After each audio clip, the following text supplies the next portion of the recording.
Chennai Centre for China Studies and National Maritime Foundation hosted an international conference on securing maritime neighbourhoods of India on Thursday. The conference involved various topics from OBOR to China's rising port trust along India's naval coast.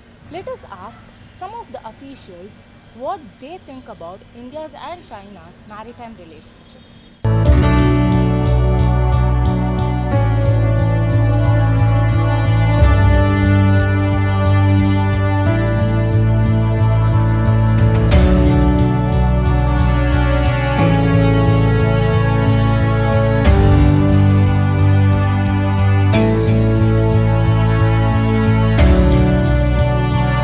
Both countries are very close economically, traditionally, historically, culturally to Mauritius, although India is very much closer for different reasons.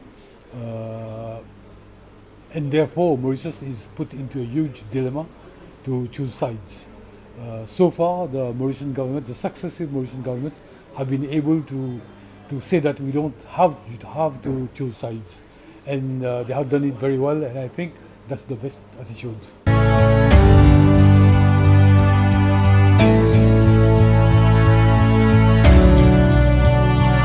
China has the advantage of being economically stronger, and China is a very important economic partner to Mauritius. China has also at least 45 joint projects in the island of Mauritius. At one time, maybe 20 years ago, they financed a brand new airport. So they have a say in what's happening there. But at the same time, India is not behind. Okay.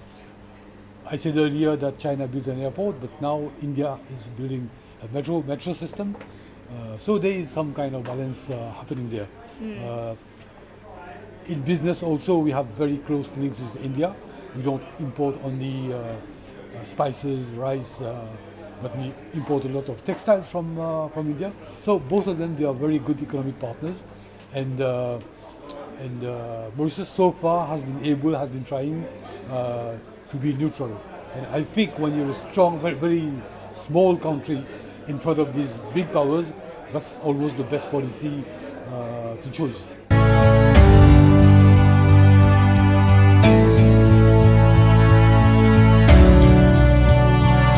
Well, China has a number of maritime infrastructure projects, and they are in fact ranging from one extremity of the Indo-Pacific all the way to the other. And so is China somebody sitting in Beijing and plotting, let's now encircle India? No. Is India getting encircled? Yes. Okay. So if you know the story about the bottle and the stone, if the stone hits the bottle or the bottle hits the stone, both times it's bad for the bottle. India is the bottle. So is China surrounding India by intent? No. Is India getting surrounded by China? Yes. What does that imply? It implies that our geostrategic space is being constricted. And that is a matter of considerable worry, because the approach that India adopts for economic development is a regionally inclusive one. What China adopts is a regionally exclusive one. That means China does what you call mall shopping. It goes to the mall and it picks up, say, a bag of flour. It doesn't care what happened to the shelf. It cares what happens to the larder. So if China invests in, say, Tanzania, it doesn't care what happened to Tanzania. It cares what happened to Beijing. India, on the other hand, says that whatever happens can only happen if everybody's economies rise together. When these two philosophical approaches clash, then one of them is going to constrict the other. And at the moment, since we live in this Indian Ocean, we are the ones being constricted.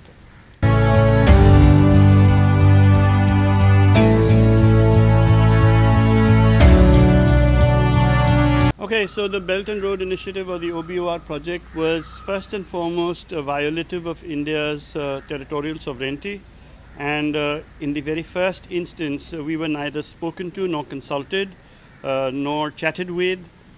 And for India, the fact that the China-Pakistan occupied Kashmir economic corridor, which is what we should be calling it and not calling it CPEC, because that affords legitimacy unduly in terminology, even if not in anything else. We should call it CPOC, and that would be more accurate. But since China is building this without a by your leave through our own territory, we are hard pressed to accept another country's ability to simply trample over our sovereignty. That's number one. Number two is we are a clever people. We don't always appear that way, and we often self-flagellate, but we are actually quite wise. And so we carefully look at what was happening to we carefully looked at what was happening to the cost-benefit ratios involved. And even now, you see that although we were the first country to be an outlier, we are certainly not the only one now. And there are more and more small countries and big countries, all of which are pushing back to say that this is a dumb idea.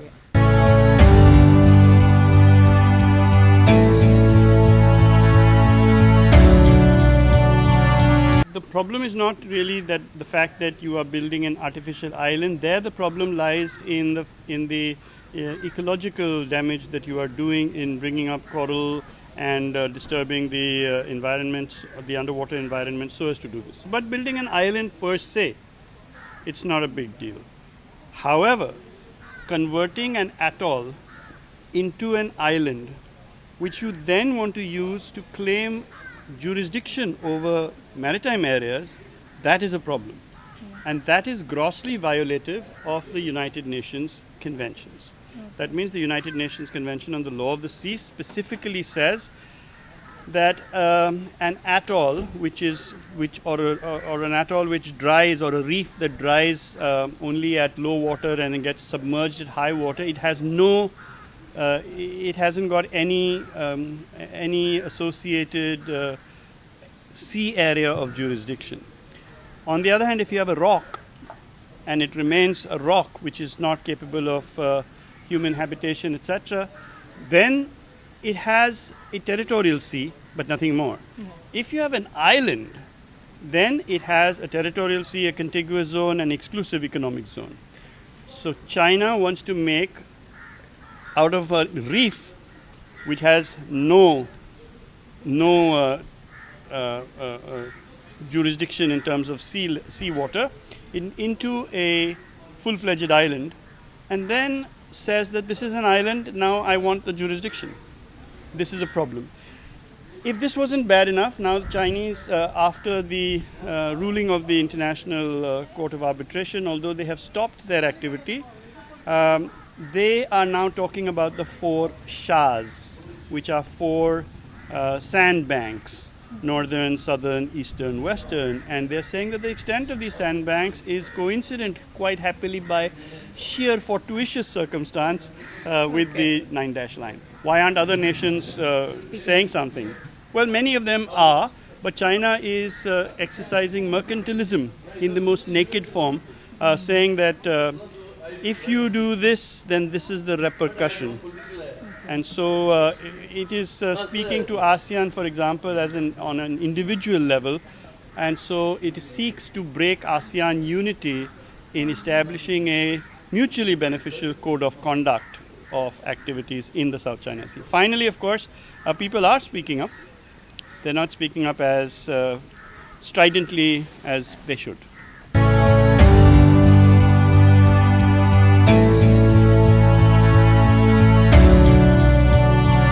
Submarine is something which is a smaller, slower platform, and is not actually equipped to deal with pirates who are in high-speed craft. They have got 35-40 knots, whereas a conventional submarine can at best go at about 15 knots. So this is why, when the submarines were deployed by the PLA Navy, we said something is wrong. But the intention was not anti-piracy. It was just an excuse to come all the way, deploy their submarines in the Indian Ocean region, to understand the environment in which they may have to operate at a future date for deployment of nuclear submarines, for deployment of their conventional submarines. Why is this important? Because after all, these submarines are capable of firing missiles, long-range missiles, particularly the nuclear submarines. And therefore, if they know what is the depth profile in different places, what is the salinity condition, in sonar equations are controlled by what's called bathymetric data. That basically salinity versus depth. So these are technical issues, but the point is that if you are operating continuously in one area, then you can feed in all this data into your database. And that comes handy when you are trying to identify another target, when you are trying to work out on your fire control system, on your sonar equations. That's very important. So they are intelligently saying we are using it for anti-piracy, but the excuse is only to ensure that they have enough data in the area of operations. With this, Priyadarshini for Just Out News.